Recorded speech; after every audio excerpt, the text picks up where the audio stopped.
In 3, 2, 1, and in your own time. And welcome back to All Women, real talk for real women. And today we're coming to you from Century City Hotel and Conference Center, and we're very pleased to welcome our guest, Injairu Kulundu Bolus. And you're busy completing your doctoral degree, aren't you? I am. And it's on the topic of? I'm looking at transgressive learning for social change. Aha. What Injairu is here for is to speak to us about decoloniality. Injairu, could you give us a brief synopsis of exactly what is decoloniality?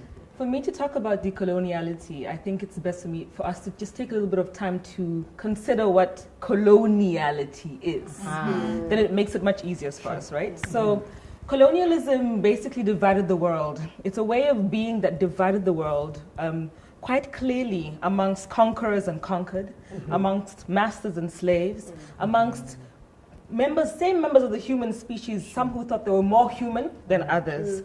That's why at the time you could even have conversations about whether the people who were being conquered had souls, you know. It's a sense of dehumanization amongst ourselves as human beings, right? And in order to do that at a systematic level and at a huge level across continents in the world, you had to have a couple of different things to help you. The first is that you had to have the kind of religion that would justify that for you. The kind of religion that would make you feel like, okay, it's okay for me to think of myself as more than somebody else, right? The second, you'd have to have a very systematic and thorough governance structure that would help a minority of people be able to govern over a majority in whatever countries it is that they colonized. And with that comes the force of arms that you see that comes with colonialism, right? And whether that is the force that comes outside from the colonial countries or even the policing within countries. You also would need an economic system that would allow you to justify exploiting people, not as a human being, but as a thing.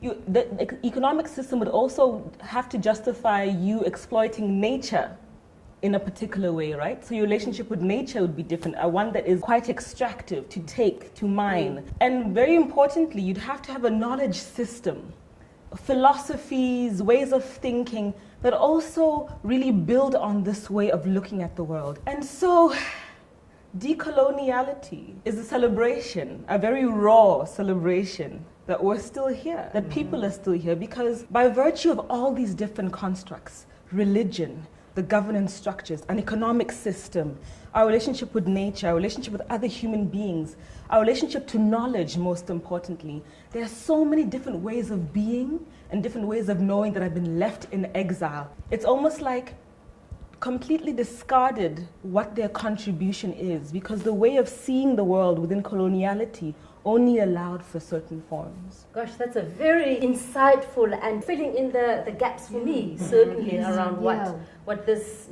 movement, I don't know if it's a movement, I don't know if it's a, what is it?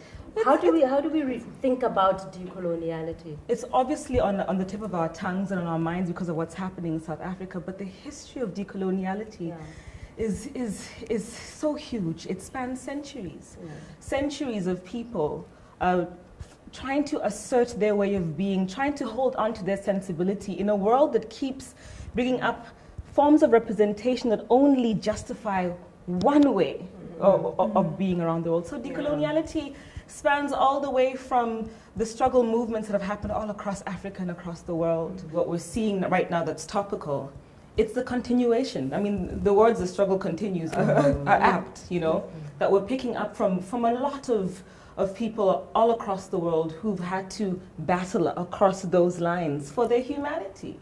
Injairu, you are originally from Kenya, and obviously Kenya is, well known for being a British colony and the whole thing.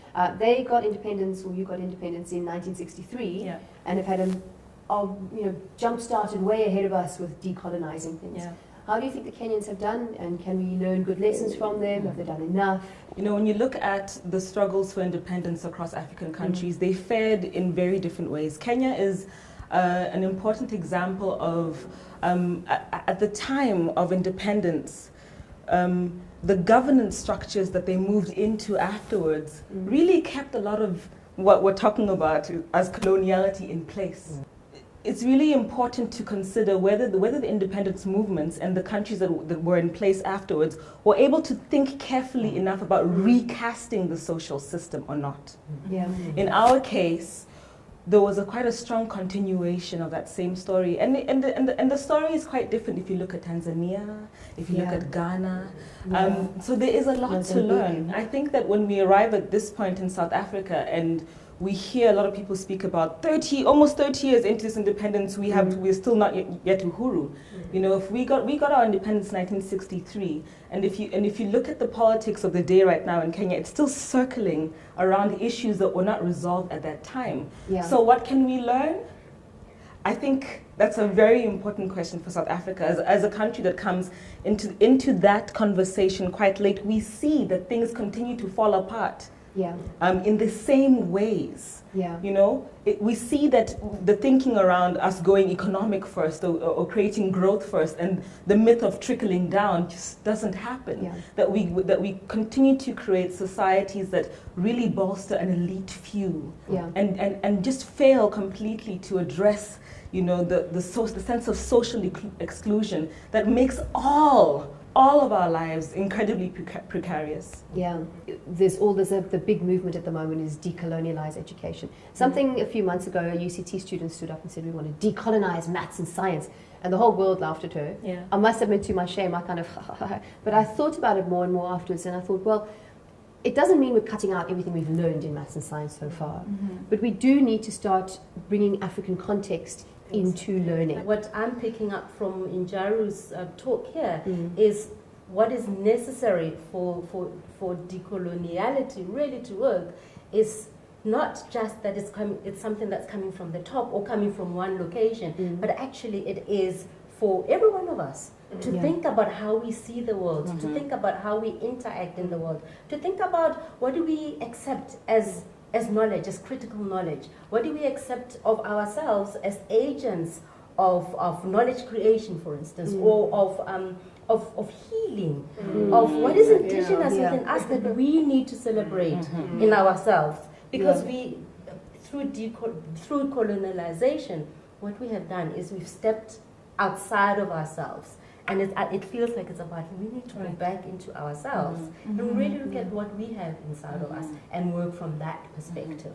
Makati, you know, you're touching on something I actually wanted to ask about as well, because how do I, as a citizen of my country, try and effect and create this type of change? Because in conversations that I've been having with people, you know, it's always like, oh no, but government will do this, or, you know, we'll wait for some top person out there somewhere to go and implement some sort of change to actually make that happen. And as a matter of fact, it starts right here with us. So how do we firstly, I guess, step out, as you explained, Makati, out of ourselves and then move that further step forward? I find that with the decolonial conversation, we sometimes move into the how and the problem solving.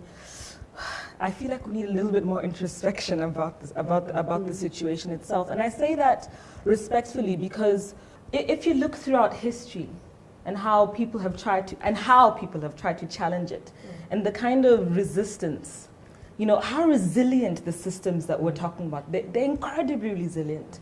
The sense of how to work with it, I don't feel it's not a quick fix activism that's going to get us there. It's really a very deep rooted taking stock of where we are at, and for each person, it's really about thinking about the spaces that we're in. So right now we're in a TV studio. We're working on representation. You know, how do you do that in a way that brings about a decolonial way of seeing?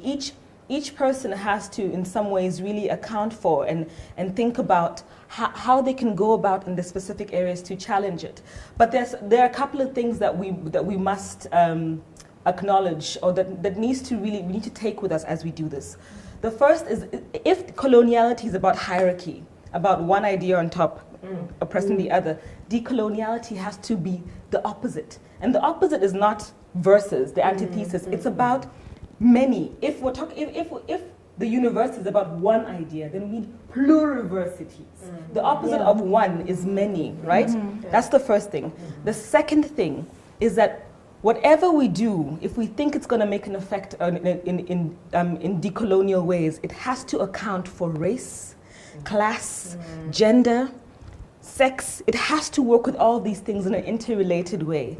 If, for example, you just take race by itself and you don't answer and you don't work deeply enough with the class question, you're not working to unturn these systems, and that's really important. The last thing that's really important about decoloniality and how to go about it is that we must appreciate that we are learning. The ethic of learning, and that's why I'm really passionate about education, allows us to keep reflecting, to keep thinking about what it is that we're responding to keep finding new coordinates from which to place ourselves. And without that ethic of learning, we get stuck. Well, the great thing is that we are having these conversations, right? But I worry about the practical implementation of it, especially when it comes to education, right? Are we saying that, we need more teachers that can teach all of this African stuff that the kids need to learn? We have a shortage of teachers, they're not getting paid enough. There's a whole lot of issues as it is. So are we saying the teachers that aren't being paid enough need to learn more stuff so that they can teach the kids more stuff about Africa? I think for me the issue is about working with the knowledge that is relevant. Why are we decolonizing education? Not just so that we can have more African stories, no. We have to account for where we are in the world right now. The levels of ecological stress that we're seeing are unprecedented. The levels of unsustainable production and consumption are unprecedented. The levels of inequality are unprecedented. What we're basically saying, and I hear you on your practical thing, is that whatever education should be in the service of that future. It's not just for, I hear about the practicality, but how do we ground it so that it enables the incredible young minds on the youngest continent in the world to be able to address the biggest issues of our time? And that's going to require a lot, as I said earlier, a lot of learning, even on the part of educators themselves, to really grapple with the issues. The way that we're autopiloting at the moment, when we are living in different realities, we go home to other issues and we're teaching something else. Education in the service of a future worthy of our longing.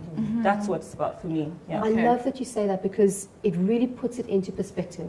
I think people, have a knee-jerk reaction to they're changing education, and then you get a load of people, unfortunately too, my shame, especially white people. I think when you put it like that, it really, really makes sense, because the education we've had so far, like you said, has not done us any good as a planet. So I hope everybody who's anti-decolonizing education will listen to that explanation and understand the kind of inherent wisdom in it. Oh, Injairu, thank you so much for coming through and giving us such a rich perspective on a very important and topical issue. And you've really thrown light on so many misconceptions that I hold.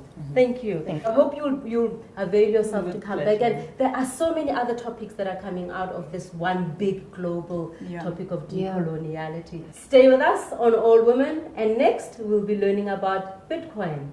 So please stay tuned. Okay, cool. Cut the cameras. Thank you.